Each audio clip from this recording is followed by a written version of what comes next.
Welcome to today's edition of The World Today on From Catastrophe to Cooperation, New Approaches to Climate Migration. Today's discussion will address how the single greatest impact of climate change could be its disruption to how people live and work. Joining us today are two Prairie World House Fellows, Michelle Layton and Coco Warner. Michelle, who's already with us, is the chief of the Labor Migration Branch for the International Labor Organization, and Coco Warner, who will be joining us momentarily, is an expert on climate change risks, impact, and resilience at the UN Framework Convention on Climate Change, Secretariat. Coco, as I say, will be joining us in just a minute because of technical difficulties. So I want to thank you, Michelle, for being with us right now and for taking the time to talk with us today. What we're going to do is open it to some initial remarks for Michelle, first Michelle and then Coco, and then we'll begin a discussion, the three of us, and finally we'll open it up to a moderated conversation with you, the audience. So Michelle, welcome to Prairie World House in this virtual format, I'm afraid, but welcome nonetheless, and love to hear your perspective on these issues. Well, thanks so much, Michael, and really thrilling that you're having this conversation today, and really happy to be here as a fellow and also as the head of the Labor Migration Global Program for the International Labor Organization. I know Coco will try to join in about 10 minutes, but we can get started. And I guess a few points I'd like to make just right off the bat. Climate change is already causing serious disruptions to ecosystems around the world. You see high temperatures, more frequent, more extreme disasters, and they're disrupting business and labor markets, which of course has an impact on livelihoods and jobs. And the loss of jobs, the ability to fish, to farm, to support a family, these can all be really strong incentives for households to see migration as the only or better option. And this is particularly important for countries of the global South. The mobility of climate displaced persons is emerging as a critical factor in responding to climate change. And this is recognized now by the IPCC's new scientific report. It's recognized by governments, especially those who met in Paris on the Paris Agreement in Glasgow recently, and by experts of the UN Framework Convention on Climate Change Task Force on Displacement, on which I represent the ILO. And we've seen broad agreement that human displacement and migration from climate impacts will continue well into the future. And ILO's constituents, and we have 187 member states and employers and workers organizations from around the world, they've expressed their concern that we need to provide some positive responses to these movements. The global trade unions, for example, have asked that the outcome of the International Migration Review Forum, which will be taking place in May under the UN General Assembly, and in review of the Global Compact on Migration, that it should call for governments to ensure more legal migration pathways for those who are affected by climate change. And there's also growing understanding that the movement of people need not be viewed as always adverse, that mobility can be a positive means to support adaptation if it's well managed through protecting migrant rights, for example, if it follows international human rights and labor standards. And certainly that's the position of UN agencies, including the International Labor Organization. Migrants bring skills and talents that can help businesses fill labor shortages. And they can also bring these skills back home to build resilience to climate shocks back in their home communities. But of course, we see that few countries still do not provide protection for these migrants. This basically forces them into irregular channels, into the informal economy, and into what we see as unprotected work where exploitation can be very high. So addressing these deficits and linking migration policies and adaptation planning is one of the ILO's main priorities. And it's part of our call for a just transition to the green economy, environmentally and socially sustainable economies. And these are ones that create jobs and also do it through social justice. We are supporting governments in different regions, and I wanted to point out some of the work that we do which is to help put rights-based frameworks into place. We're working in the Pacific, in South Asia with many countries to help them create what we call employment-rich jobs and business entrepreneurship. And we're working with countries, for example, in East and the Horn of Africa, to implement a new regional free movement protocol. And this includes protection for migrants who cross borders because of climate change. So it allows them an ability to work under legal circumstances. We really think the response to these movements should be better planning and coherence among migration and climate adaptation and employment policies. Too often these are delinked. The guidance, though, developed by the UNFCCC's task force on displacement that I mentioned earlier, that guidance really is a helpful tool, and we certainly are using it in our work. Many other agencies are using it. And of course, we know there's a lot of room to improve the synergies between what UN agencies are doing, what the environment and migration communities are doing, and in implementing the Paris Agreement and the Global Compact on Migration. And this is really one of the reasons behind why we are co-leading the UN Network on Migration's Climate Migration Group. And that is co-led by us and ILO, but the UNFCCC Secretariat, and Coco will join us soon, and the IOM. And we, through that working group, we are connecting UN agencies, NGOs, and a lot of other stakeholders and actors to see if we can bring about some of those synergies. I think maybe I'll stop there, Michael. And sure, yeah. Michelle, I thought maybe I could just ask you a question as Coco is joining us. Just to kind of, for the sake of the audience, can you give us a sense of the scale of the issue? You know, kind of currently and sort of in the near future and the further future, how many people are we talking about being on the move due to climate? I know that I don't mean to ask you to look into the crystal ball, but just any orders of magnitude would help us. Well, there are hundreds of millions of people who are in low-lying areas affected, certainly by whether it's water inundation and saltwater intrusion into agriculture, which destroys agriculture and creates the need to move and forces people to look for alternative livelihoods, either by going to higher ground, which is sometimes not possible, or by crossing borders. There are hundreds of millions of people who are in lands that are undergoing desertification and drought. And these droughts are recurrent, they're happening every year, but more frequently, and the impacts are more severe. And that the IPCC, the scientific reports that came out recently, are showing is also going to create a lot more movement. We don't know exactly how many people will move, but I can say that for ILO, we have recorded that 169 million people are already migrant workers. And some of those are people who are forced to move. Others are entering the labor market. Most of them are really working through legal pathways, but there are many who find that they are forced to move and in search of work if they're going to protect their families, and they lose their livelihoods. So while the number isn't there, I certainly think estimates have run anywhere from 200 million to, in some cases, there are reports saying it could be 500 million. We don't know. And ILO has not speculated on that, but I think the reports are out there, and it is something of great concern, because we want to start with the premise that people should not be forced to move to find a job. They should be able to find decent work in their environments, in their communities. And by and large, most people would like to stay near their families and not be forced. Mm-hmm. It's very interesting. And I just wonder then if you could think with us a little bit about where, like, positive developments, countries that have internally taken the lead, who have taken the lead in global policy discussions. Do you think any regions, do you think any of these have there been success cases within countries or in, shaping the discussion in positive ways that you've seen? Sure. There are countries that have really had to take the lead or are taking the lead.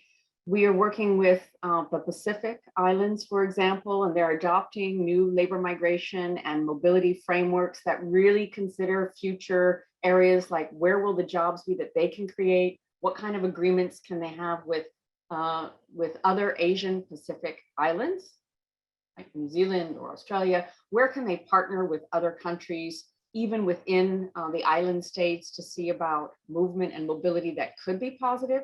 And what they're doing, and we're supporting, is to put frameworks in place that are based on international human rights and labor standards that really reflect the modern impact of what's going on, but allow for the ability of people to move and to move through these regular and safe pathways. In East Africa, I mentioned that the IGAD, of the International Intergovernmental Authority on Development in East Africa and the Horn, they really stepped up, and in negotiating the free movement protocol, which took many years, they engrafted something that's really forward reaching, and that is the ability of people to move if they're impacted by climate change, and to see how they can put into place positive frameworks that see mobility as a way to help businesses fill labor shortages, or to allow at least apprenticeships between migrant workers who might need skills, and then bring those skills back to communities affected so that there's a chance they can build more resilience to future climate shocks. Very forward looking. And of course, we just saw recently the United States adopted a report on climate change to really examine how the US can respond positively with its means in this way, and to create an interagency task force. We've seen many countries start to reflect this need and these issues in as they're preparing for the International Migration Review Forum that I mentioned. There was an informal meeting among governments. That issue, the climate, displacement, migration issue, came up quite a lot. No, that's really interesting. So it does sound like the, I mean, I just wanted to go back when you were speaking about Africa. So the, it seems like some of the real innovative thinking in this space is about how to ease the possibility of mobility. And is this for sort of short-term shocks, or this could be longer term as you might see, like permanent desertification, or very long-term desertification, or is this just to ease mobility in short-term, on short-term scales?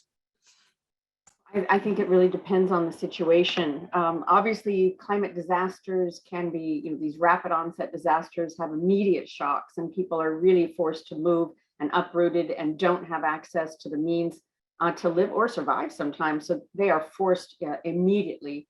But the slower onset ones, like desertification and drought, that continues to plague so many countries, and really, as I said, hundreds of millions of people, that's something that is necessarily on a longer term basis, and something that needs to be addressed, at least to allow some mobility where people can work perhaps through seasonal work, or if they are moved or dislocated permanently, to be able to live in other countries and feel safe and be able to protect their families and their livelihoods. So I think it really depends on the context and how countries are trying to address it. But for the free movement protocol that was adopted, it's really looking at a broad situation and not trying to micromanage, but allowing countries to really look at how they're going to address this problem in a positive fashion.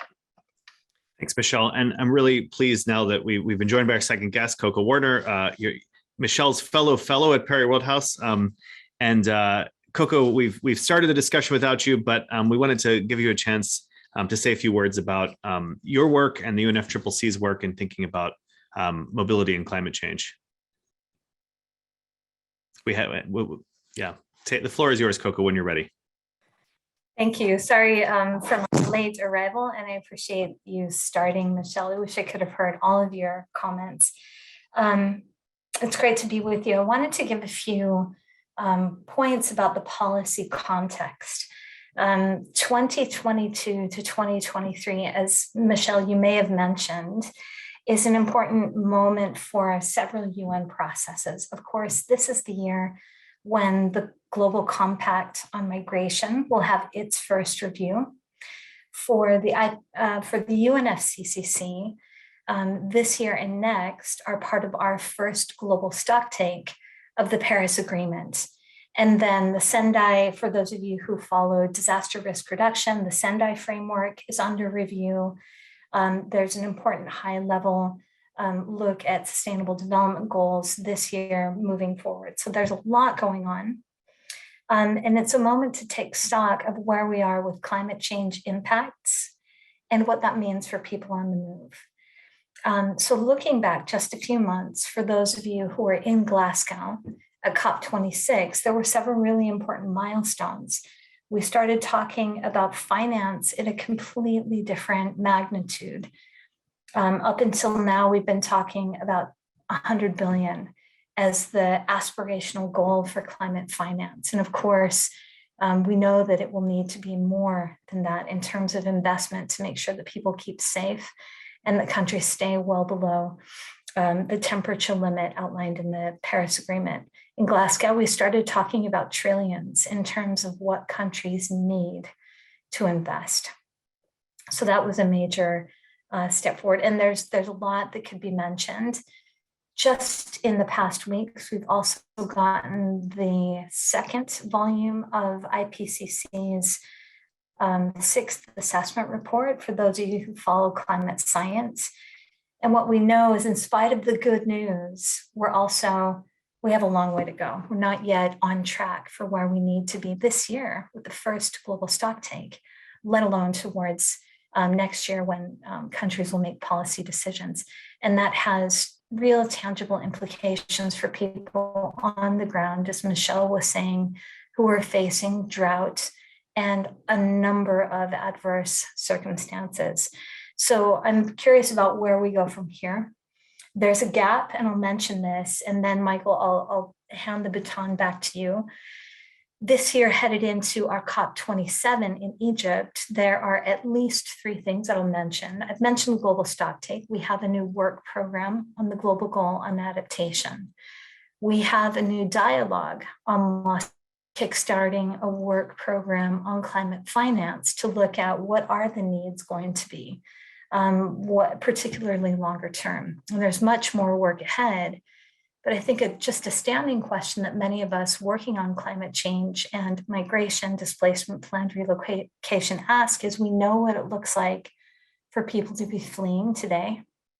We have Ukraine just hundreds of miles from where I am now. We know what it looks like for people to be looking for a better life, a better future, jobs, a safe environment. What we don't know is what institutions need to put in place so that the unfolding adverse climate change impacts can be anticipated, ameliorated, and that people can remain where they are if they have a chance to do so, and also that they won't be robbed of life's sweetest opportunities if they can't stay where they wish to. And those are all very big questions for the future. These, just to wrap up, these policy moments that I've spent the past couple of minutes talking about are moments when experts and people like you can weigh in and help point the direction towards the future. These are all really important decision-making moments that will chart out at least the next couple of years, and they're stepping stones into the future. So it's really important that we make good use of these decision-making moments. Back to you, Michael. Thanks, Coco. Since I had asked Michelle a few questions, I just want to ask you one or two before we kind of hopefully gauge you guys together. Michelle mentioned, and you mentioned in passing, the task force on displacement. I wondered if you could just say something to this audience about the kind of general issue of loss and damage and how the task force on displacement plays a role in it, just so that maybe we can connect all the dots together. Okay, sure. So in the last decade or more, in the United Nations Framework Convention on Climate Change, there's been a recognition that obviously the big pressing issue is to reduce greenhouse gas emissions. That's the human-made driver of the climate change, at least anthropogenic climate change. It's also been recognized that countries have a number of things they need to do to adjust and keep pace. And very uncomfortably, there are also some impacts that we're already starting to feel where maybe we lack imagination, but it's just not clear what adjustments can be made to keep people safe and to keep conditions stable. And there are a number of them. Some are extreme, kind of rapid onset events that we're getting more and more familiar with. Some are just on the horizon, like sea level rise, permafrost thaw, desertification. I could name many others. And that's the area that in our policy space is called loss and damage. And particularly migration, displacement, planned relocation are often talked about in that space. So in 2018, a task force of which Michelle plays a really important role, were asked to create a set of recommendations. What do governments need to know? What could they be invited to do? And those things range from preempting risk, putting early warning systems in place for a number of these risks, whether it's food insecurity or extreme events. There's a big chunk of planning that needs to take place. And then, of course, having those legislations and laws and institutions in place so that if people do move, that it's regular and safe and dignified. And there you hear a play towards the language of the Global Compact on Migration. So in sum, that's just a snapshot of those recommendations that came out at the end of 2018. Thanks so much, Coco. And then I'm going to also ask you one more question that I asked Michelle, which is, what do you see as like really interesting, innovative thinking, whether it's from a party or from a organization or just something that's happening spontaneously that gives you sort of, there's a direction that we need to move in? Boy, that's a really hard question, I know, but it is, particularly in this space. But there are some interesting lessons that we can learn from what's going on in the contemporary world of migration, as well as asylum and other places. So in the pandemic, we saw just a separation of where people work and how they make their livelihoods. A lot of us have gone boldly into this digital world. A lot of you were already there. But I think that offers some kind of new insights. Obviously, not all jobs can be done in a remote way. But at the latest, the pandemic has showed us that the way things are can be shifted, and some things can be moved around. So I find there's some great hope and interesting innovations in that space. In the world of remittances, we know that worldwide, diaspora communities who have resettled in or gone to a different place play a hugely important role in sending money back home. We probably all know a nurse or a teacher from somewhere else that's sending money home to put all of the nieces and nephews through school. That's a powerful force for development. I'll name one fairly well-known program. It's the 3-for-1 program. The government of Mexico has set up a program for diaspora communities. When they send, let's say, $1 or whatever the equivalent is in pesos back home, the government matches that to help the community develop. So that's another area for, I think, inspiration. And then I'll mention us in terms of the numbers of people that participate. It is small, but it does provide a learning. In the Pacific, some countries like Kiribati and Tuvalu have a visa or a work exchange program with countries like Australia, like New Zealand, that allows young people to get a visa, go get an education, a vocation, serving the police force, serving as teachers or medical staff. And those kinds of mobility programs offer some flexibility for families who are also facing some of these adverse climate change impacts, but we have everything to learn. Maybe as a final tip of the hat, many of the organizations and colleagues in our world, like, of course, ILO with your labor standards, the Platform on Disaster Displacement, IOM, UNHCR, all of these agencies are working together in platforms and gathering these different kinds of models and actively discussing what could be relevant in different parts of the world to deal with some of these adverse climate change impacts. Thanks so much, Coco. So question, first I should say to the audience, please start, feel free to put your questions in the Q&A and we're going to try to get to the ones that we can. But a question for both of you. I sort of was asking about kind of sort of hopeful models. I also wonder what can we learn from some present refugee crises for these questions of displacement that come in the future. if you're able to talk about the Ukraine crisis, that would be terrific. I know sometimes you're constrained to what you can discuss, but I just, I'm a sort of modeler at heart, so I kind of wonder, what models do we have? You mentioned one, Coco, which is just, foreign workers sending aid home. But I mean, as we face these crises, hopefully we can learn from them, because the scales that Michelle was mentioning, where we're talking about hundreds of millions of people, not a few million people, it's a whole different ballgame. And so I wondered if you could, either or both of you could speak about that, the kind of current, some of the current refugee crises and what they teach us about climate displacement, climate mobility. Do you want me to call on you, or shall you sort it out? Michelle, do you want to go first? Sure. It's an excellent question, Michael. The hope is that we do learn from these mass displacements or large displacements, whether it's conflict, whether it's driven by, extreme or immediate disaster. There are a lot of studies that have been done in this area. And of course, we have colleagues who spend their entire lives looking at how people respond, how communities respond, whether it's short-term displacement, longer-term displacement, migration, and so on. But of course, we're seeing major conflict in Europe right now, and it's almost 4 million people crossing borders. And this is certainly on top of other crises that have hit in different regions of the world. So in fact, there is a lot we know about the ability of governments to respond. And I think that's one.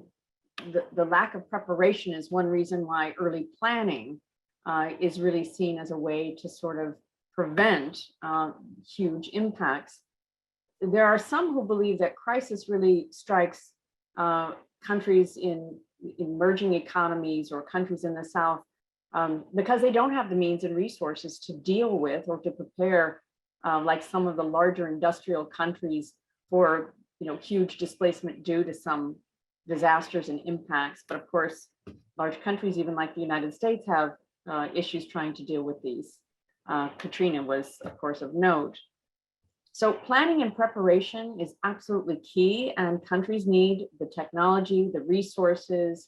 They need to have their institutions prepared to look at these issues and to really begin seeing what will happen if people are crossing borders. And often, too many countries are not prepared. Their institutions are not necessarily working together. So when I say that, I mean, you have disaster risk reduction agencies, and some countries, many countries don't even have those. But if you do, are they really speaking to those who deal with refugees and crisis, which may be a completely different part of the government? Migration is often seen as a security issue. It's not seen as a work issue. And yet, if your labor ministries are on board, you have employers and trade unions participating and preparing, then welcoming people into the labor market becomes not a distress, but actually something that's more well-planned. It's hard to see how much these planning apparatus or these planning abilities for institutions, the difference they can make, but they make a huge difference. And then of course, in the middle of the response, people need basic services, they need shelter, they need protection, but there comes a very quick moment when they also need money and to work. People don't just want to take handouts. What we've learned from previous crises is they want to be integrated into the labor market. Work and decent work brings them dignity and hope. And I visited refugee camps where mothers have said their children, even though they're taken care of, they're in high school or college, still make treacherous journeys because they feel hopeless sitting in a refugee camp, or even if they have basic necessities. So people really need to have their dignity with them. So there's a lot we can learn. There's a lot of lessons we do know, but we need to start preparing now. Mm-hmm. Coco, did you want to add, or I can Yeah, ask and a follow-up? Yeah, go ahead. Just a few things adding on to Michelle's wealth of knowledge. I'm going to mention just a few things that I've seen here sitting in Germany. And Michelle, I'm not sure what it looks like for you in Geneva, but what I've seen looking just across the border to Poland, there are, in part because of the nature of the conflict, there are very deep kinship ties. And so I don't know if it's because of that, but Poland has been very generous so far, and it's very early days. So like Michelle said, right now, the situation that everyone is in feels much more like a really acute situation. Church groups, community groups, NGOs, just normal people on the street are organizing. We're sending shipments of everything that you can imagine. And that's really typical immediately when there's an acute situation. But there are a couple of things that I've seen governments in Europe doing that play to what Michelle is talking about. It is not requiring visas. Now, I'm not saying this is the right solution for all situations, but at the moment, if you're a person coming from Ukraine, at least the newspapers are reporting this, and I've read it in some of the reports, it's possible to work, to pay taxes, to start establishing oneself. Now, most of the people who are coming are women and children. That also is because of the nature of this situation. But that ability to come and have a prospect, hopefully not for long, everybody wants to go home, but things like that are really important, and they require coordination. And they also require a certain amount of socialization for those communities that are receiving new, I'll say, guests at the moment. And there are many things that we don't think of as emergency type things: education, social security, taxes, jobs. As I said, socialization, clubs, the local soccer club down the road quickly figured out how they could welcome. They organized a girls' Ukrainian soccer team to help the little girls feel welcome. There's a whole bunch of things that we don't typically think about when we think about any kind of crisis situation or even climate change, but those are the fabric of society. And again, it's what Michelle said, that's what people need when they're in really tough situations. Those are the kinds of things that are needed to build resilience. And I say that with a lot of humility, because we often don't talk about those kinds of social aspects when we talk about climate change. Mm-hmm. That actually feeds really well into both what I wanted to ask him. One of the questions in the Q&A I wanted to ask, which is that there's definitely, though, an asymmetry with at least some aspects of climate mobility, in that they may, in some cases, in the case of the question in the Q&A, in many cases like desertification, the change is permanent. But at the same time, receiving countries have shown great reluctance to open their doors to refugees, and political asylum, for example, in the United States is very narrow. So I guess my question was, like, there seems to be a big disanalogy, at least to the most catastrophic climate impacts, where you would imagine a kind of permanent inability to return, but also what policies might look like here. So the question in the Q&A is, what's the UN doing to break through these barriers? But more broadly, what could we be doing, globally, whether it's the UN or nationally? I mean, in some sense, that's the hardest question of all. But I'm curious what your thoughts are. I'll mention. Okay, you want to start? Yeah, go ahead. Yeah, I'll mention one thing that I've seen in one region, and again, these are just to provoke imagination. But in many African countries, there are regional mobility agreements. And part of that has to do with the history of the countries involved. Borders were imposed when the people who were living there didn't necessarily have those straight line borders. And so these regional mobility agreements are intriguing and may provide an opportunity for, whether it's circular migration or seasonal migration or a movement that allows a certain fluidity. I think that is intriguing and interesting. Certainly, most people want to go back home, and there's a lot of uncertainty in the future. We are not certain how climate will change in 30 years. We're not certain what habitability will look like in 30 years from now, and we're not certain what people will tolerate or not. But there may be some areas facing permafrost thaw where the way that we imagine things now, you would think it's hard to imagine people staying where they are now. If you switch your imagination, though, 50 to 60 to 70 years back or even more, industrialization might give us some hints about how people move, what kinds of things are important, like sanitation. That's played a huge role as people moved from primarily agricultural livelihoods to living in cities and doing industrial type jobs. So I think we need both forward looking as well as looking back to foster imagination for what institutions need to get ready for. Michelle.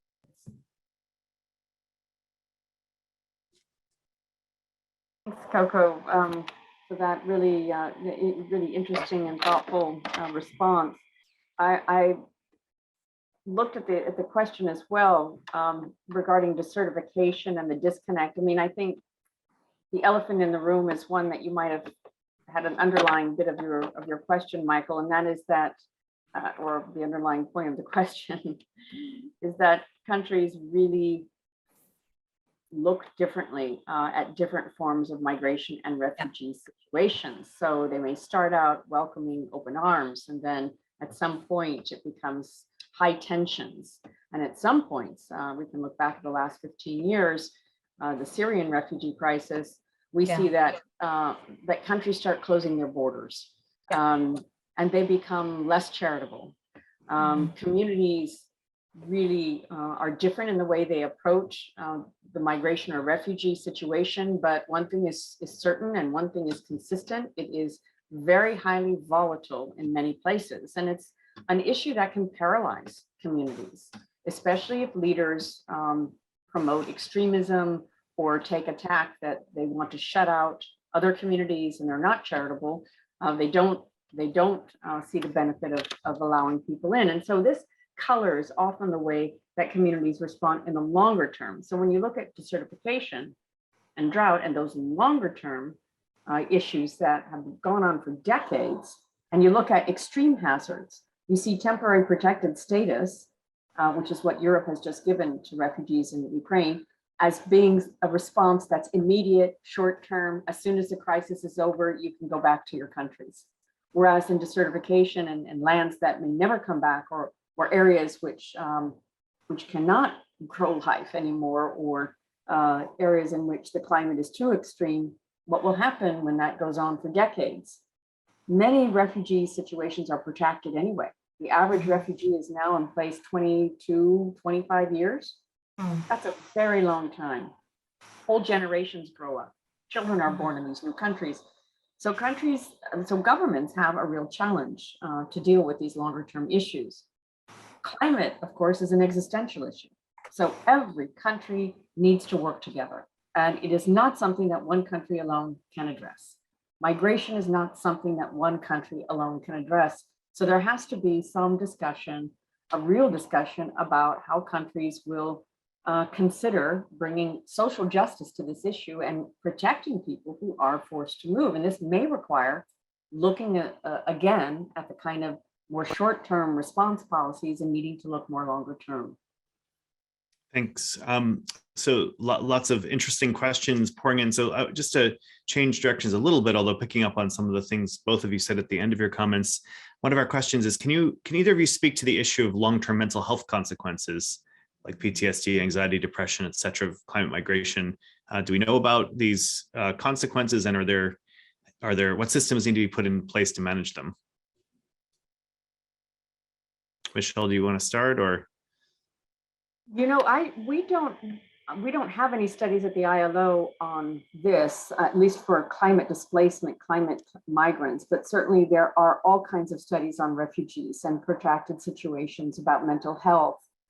Even the COVID crisis, I mean, we did do rapid assessments in many countries, and people who were stranded or left unprotected, many of them women, domestic workers, who were forced to return back to their countries, some in East Africa, some in Ethiopia, undergo shocks that require psychosocial counseling. And this is a really important part. I saw another question about social protection, huge issue, social protection. We just had a discussion at our governing body about social protection for migrant workers and refugees, and the need to step up our work to help countries put in place ways to expand social protection, basic services, but also unemployment or employment insurance, the ability to protect people in work, the ability for people to fall back on something and not be stranded and thrown out during crises. This is really an issue, a touch point for so many right now, just rawly coming off of this COVID crisis, and now we're in the midst of another crisis. So a very important issue. We don't have numbers and studies that I can share right now, but it is an extremely important issue, and certainly that has to be part of the mix of responses. Coco? Yeah, it's neither my expertise nor do I have a study at hand, but listening to you, Michelle, and reading this interesting question, two things come to mind. Michelle, a couple of moments ago, you mentioned how important dignity is and making sure that people have a way to live with dignity. And there are so many aspects to that. Now, making that institutional requires planning and forethought. It requires socialization. It requires a particular kind of discourse. And this is the second thing that comes to mind in many policy circles in different strands of United Nations work. And of course, domestically, you hear a lot about inclusion and a lot about participation.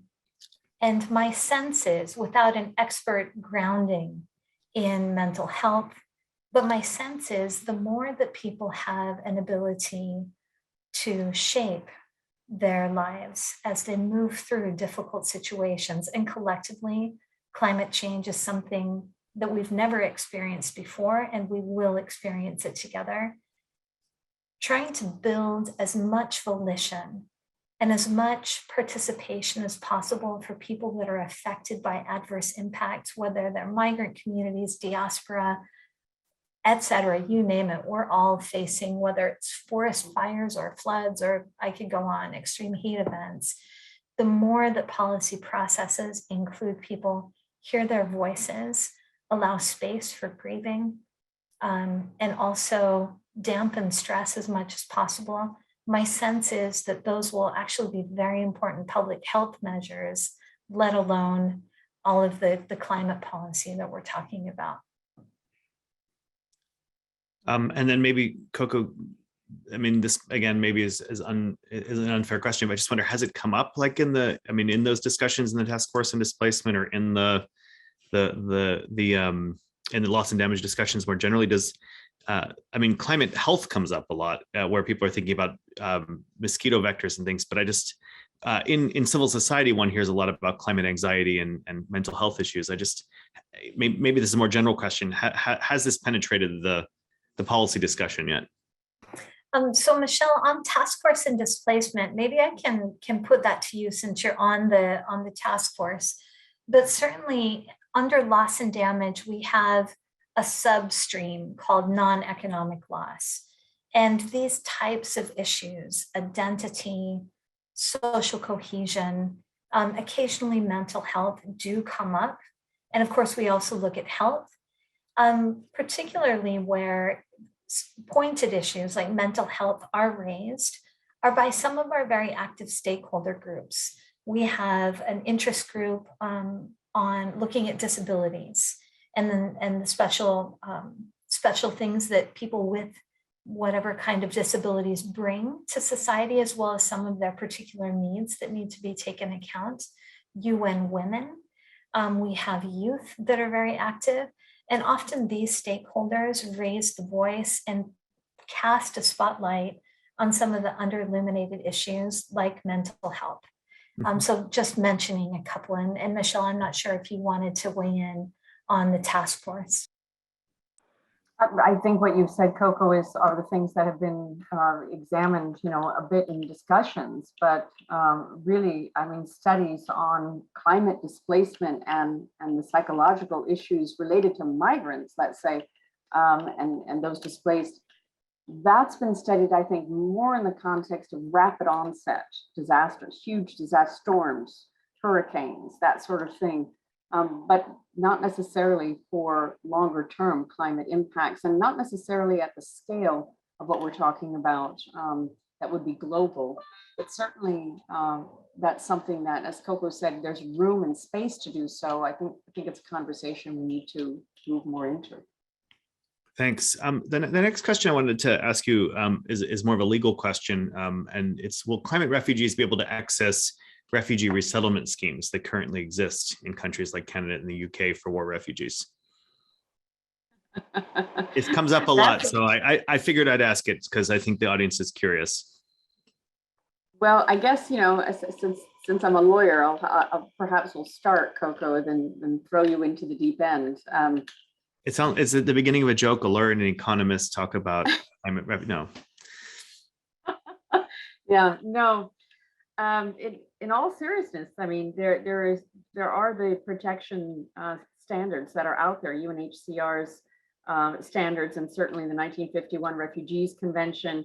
These conventions normally, in these agreements, those agreements particularly, don't reflect the definition of refugees as including climate refugees. And there's a very specific definition that does not have much to do with climate. Some could argue, I suppose, that, and some have, that maybe it does, but that's not what the literature and the legal cases really say. So it's a very narrow definition. There are some who have called for expanding that. But if you look at the Kampala Convention, for instance, in Africa, it does include, it's a newer convention, it does include a reference to those who are displaced, not just for conflict, but because of climate. The IGAD Free Movement Protocol that I mentioned does include climate displacement. So there's a growing recognition. There are some, of course, in Latin America. It includes it, but in terms of when you're asking a pointed question about the UK resettlement, I think that's what you said, a refugee resettlement, that's really up to governments. Governments can issue temporary protected status. They can open up some of their refugee resettlement areas within their governments. That's government by government because of sovereignty. And they can open those and expand those pathways for protection. And certainly we've seen that happen in certain cases. It's really dependent upon what individual nation states agreed to do at the time of a disaster. We haven't seen that blanket, let's say, for climate displacement. It really is disaster by disaster. I don't know, Coco, if you have more you want to color. I think, no, you're the lawyer, I'm the economist. But one of I think the question really belies, where do we go from here? We saw in the 20th century some just huge upheavals, and we saw institutions responding to the problems and challenges as well as opportunities of that time. Now it's the 21st century, we have climate change, we have technology, we have a whole new set of issues. And I'm really curious, what we're doing right now is we're literally together as expert communities and governments molding institutions that hopefully respond to the needs of the time, because ultimately what I hope is that the United Nations values and things that we aspire to, peace and stability and well-being, that these institutions can be molded and shaped in ways that can safeguard that. And whether it's the conventions of the 20th century or something that has not yet been created, I think that's the key question. And a lot of people stay up late at night trying to answer exactly that question. Coco, you actually sort of, I was actually going to ask Michelle as a follow-up, do you actually think it would matter if the definition of refugee was expanded in a universally recognized way to include climate migrants? But I think, Coco, your point is it's not. I mean, it's a rethinking of our institutions more than just rethinking of the definition of what a refugee is. That's what's necessary. And I guess on that note, I wonder, maybe in our kind of closing moments, I mean, I wanted to ask each of you, what do you think is like one big idea for? I'd ask you, like, what do you think is good out there? But like, what is one thing that you think one way our institutions need to change to actually deal with this? Because we were talking about much smaller scale crises of mobility that are kind of because of acute shocks, And the climate ones are going to be much larger scale and much longer term, and have no real prospect of abating anytime soon. So it does seem like it's a kind of institutional rethink that's required. And, Coco, thank you for your invitation to all of us to imagine with you, like, what we know what the 20th century institutions look like. What are the 21st century ones going to be like? What are your ideas, Michelle and Coco? Because we want to learn from you. I'm known for asking hard questions. I'm sorry that's even hard by my standards. But it is hard, and I'm thinking, Michelle, it doesn't feel like it, but I am looking straight at you. The 21st, century institutions. Well, I mean, the first thing we have to do, and I don't think it's a new idea, but we're innovative, but it simply isn't happening. And that is we need interagency work together in every country and at the multilateral level within regions, but also at the global level, not just to talk about the environment and the science, but to talk about the social impacts and the social justice issues, and really align those with our moral values. The Secretary General recently called for a common agenda, a new social contract, if you will. I think we have to take up his call. I think there's a real need to have a major shift in the way we view these kinds of issues. Instead of arguing about the science, to really look at where we're going as humanity and as a global community. Where are we going to find commonalities that allow us to work together so that we benefit everyone? And that includes labor markets and institutions around labor markets, but it also includes institutions around social security and how people are protected, around human rights, around dignity, around the ability of us to rethink the way that we live together and work together in our societies. I know we're not there yet, but we have to have some big pushes to move the needle far in a different direction than the way it's going right now. We see where it's going. That's the easy part. The hard part is moving that needle to the right direction, and it's going to take a huge shift. So I don't think I've answered directly on point, but I certainly think that we've got to have a different way of thinking, an entire new way of thinking about the social contract we have with our societies. The global social contract. I like that. So at least we know what conversation we need to have, I think. I mean, and Coco, what are your thoughts here? Well, everything that Michelle said, you said that so well. And I'm sure, Michael, you want to know what's the thing. And I honestly don't know, but I'm feeling a little optimistic listening to you and Michelle talk. I'm like, yeah, that's a good point. No, but I do honestly feel optimistic. We are in a difficult time. I was talking with my family just last night, and my mom was saying, wow, the pandemic seems to be settling down. And now we've got the situation in the Ukraine, one thing after another. And it is like that. And I can only imagine what it feels like if you're 21 years old and just finishing school and having, to start a job and all of those things. It's not an easy time. But that said, honestly, Michael, knowing you and Michelle for the years that I have, Michelle and I have known each other longer, but I'll tell you, what people can do when they work together is incredible. And that gives me a lot of sense of excitement. I hope that doesn't sound flippant, because we have such a lot of work to do. But like Michelle said, it's about coordination and it's about the conversation. And sometimes it feels a bit overwhelming, but seriously, every pointed specific conversation that we have, every time we turn to our neighbors, whether it's a country as a neighbor or the person sitting next to you in a seminar hall, and say, hey, look at this. What do you think about this? And have a true critical exchange, whether you're an IPCC review author or writing a paper, being anxiously engaged and really focusing on the value and trying to change things for the better. What a UN thing to say. You would expect it from me because I work at the UN, but this is the time to shape the future. And maybe I'll end there by saying, for those of you who have the energy and the interest, I would earnestly invite you to get involved in a policy process or in a process with practitioners.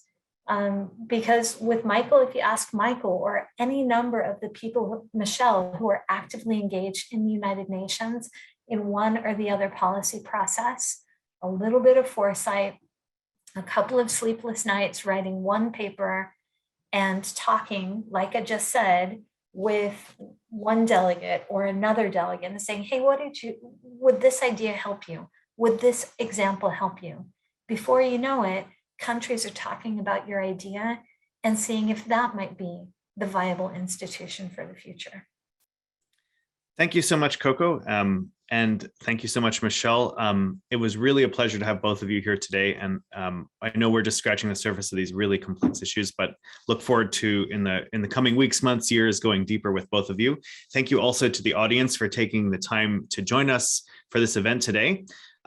We hope to see you again next week on Tuesday, April 5th at 4 p.m. for the Art of Gift Giving in International Diplomacy with visiting fellow Ambassador Caprica Marshall, who is president of Global Engagement Strategies. Ambassador Marshall served as United States Chief of Protocol in the Obama administration.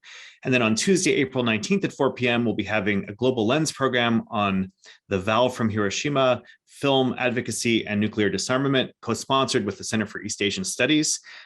We look forward to having you all at both of those programs, which will take place here in the building at Perry Worldhouse and will also be live streamed over Zoom. As always, you can access a recording of this conversation on the Perry Worldhouse YouTube channel, and you can find out about all of our great events and our next semester by joining the mailing list and following us on Twitter, Facebook, and Instagram. We'll drop links to all of those in the chat as well. Thank you so much again to Michelle, to Coco. Thank you all of us for joining today, and have a great rest of your day. Take care, everybody.